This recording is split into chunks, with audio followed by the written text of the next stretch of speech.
تو یہ بات ذہن میں رکھیے گا کہ اسلام کی قومیت کی اساس وطن نہیں ہے، جغرافیہ نہیں ہے، نظریہ ہے۔ تو نظریہ اسلام ہی نظریہ پاکستان ہے۔ پاکستان کا جغرافیہ بعد میں ہے، نظریہ پہلے ہے۔ دنیا پہ ملک پہلے بنتے ہیں، پھر دیکھا جاتا ہے کہ اس کا نظریہ کیا ہوگا، آئیڈیالوجی اس کی کیا ہوگی۔ لیکن پاکستان کا مطلب کیا؟ لا الہ، یہ نعرہ پہلے گونجتا ہے اور پھر ملک حاصل کیا جاتا ہے۔ تو یہ ایسا ملک ہے جس کا نظریہ اس کے جغرافیے سے مقدم ہے۔ دنیا کے اوپر ایک اور ملک بھی ہے جس کا نظریہ اس کے جغرافیے سے مقدم ہے، بلکہ اس کا جغرافیہ ابھی تک متعین نہیں ہے، وہ اسرائیل ہے۔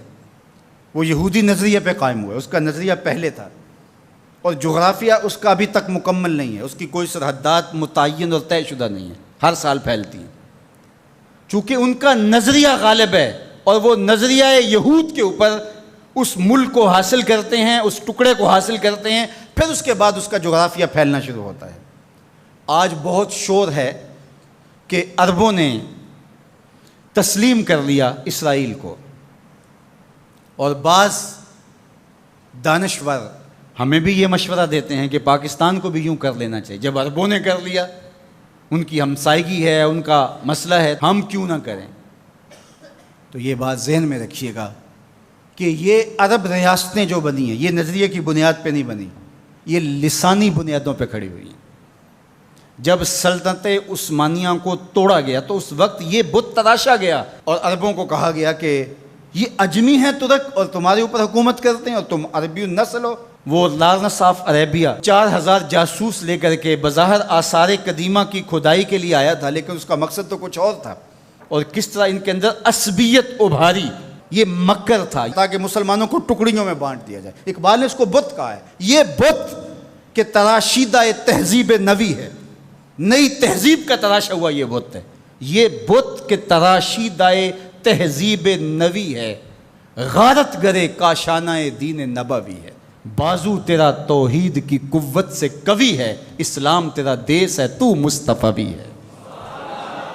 نہ عربی، نہ اجمی، نہ گورا، نہ کالا، تیری پہچان یہ ہے کہ تو مصطفی بھی ہے۔ تو یہ وہ شناخت تھی جو امت کی وحدت کی ضمانت بنتی ہے۔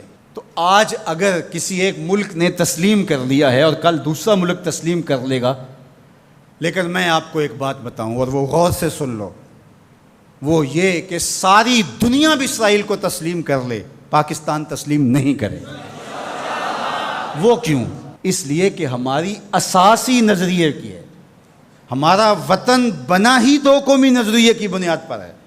تو اسرائیل بھی اپنے یہودی نظریے پہ کھڑا ہے اور وہ عالم اسلام کو کھا جانے کی سازش کر رہا ہے۔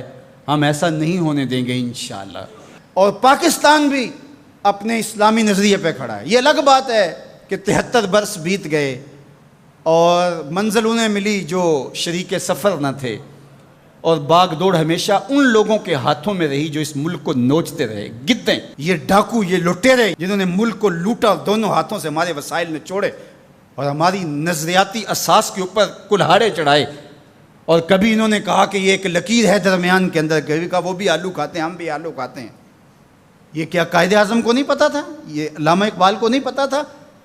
جن لوگوں نے قربانیاں دیں، جن ماؤں کی چھاتیاں کاٹ دی گئیں، عزتیں بچانے کے لیے کنویں میں چھلانگیں لگائیں، یہ کتنی دردناک کہانیاں ہیں۔ ماں کی گود سے بچہ چھینا جاتا ہے اور یوں ہوا میں اچھالا جاتا ہے اور پھر کرپان سے اس کے ٹکڑے کیے جاتے ہیں اور پٹک کے زمین پہ مارا جاتا ہے اور اس کے اعضاء بکھر جاتے ہیں، لیکن ماں رونے کی بجائے کہتی ہے پاکستان کا مطلب کیا؟ لا الہ الا اللہ۔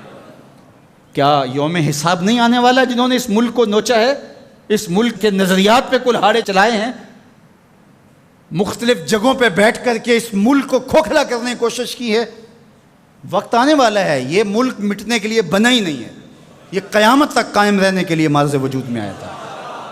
یہ ملک امانت ہے اللہ کی ہمارے پاس، یہ رسول اللہ کی نگاہوں کا فیضان ہے۔ میر عرب کو آئی ٹھنڈی ہوا جہاں سے، میرا وطن وہی ہے، میرا وطن وہی ہے۔ میں یہ بات ہر سال کہتا ہوں کہ اللہ رسول کے ساتھ تو ہماری محبتوں کا رشتہ لازوال ہے، لیکن اس ملک کے ساتھ ہم ٹوٹ کے محبت کرتے ہیں، اس لیے کہ اس ملک نے اسلام کی نشأت کے لیے بنیادی پلیٹ فارم بننا ہے۔ پاکستان سرخرو اور بامراد ہوگا، اللہ ایسے رجال یہاں سے پیدا کرے گا۔ بس آپ اپنے حصے کا کام کریں، جو آپ کی ذمہ داری ہے اس کو نبھائیں۔ جمعۃ المبارک میں حدیث پاک میں ہے کہ ایک ایسی گھڑی ہوتی ہے جس میں ہر دعا قبول ہوتی ہے۔ تو میں آپ کی آمین کے ساتھ آج کی ان مبارک گھڑیوں میں یہ دعا کرتا ہوں، اللہ میرے وطن کی خیر فرما، میرے ملک کو امن کے اجالے عطا کر دے، میرے ملک کو اپنی رحمات کا سایہ عطا کر دے، میرے ملک کو معیشت کا جمال عطا کر دے، ملک کی نظریاتی سرحدوں کی اور جغرافیائی سرحدوں کی مالک حفاظت فرما۔ اللہ جو اس ملک کو میلی نظر سے دیکھے اس کو خاصر و برباد کر دے۔ پاک فوج کی قدم قدم پہ حفاظت فرما، پاکستانی قوم کی خیر فرما۔ ایک نعرہ بلند کر دیجئے اپنے جذبوں کے اظہار کے لیے، نعرہ تکبیر، نعرہ رسالت، اسلام، پاکستان کی محمد سے وفا تو نے تو ہم تیرے ہیں، یہ جہاں چیز ہے کیا لوح و قلم تھے۔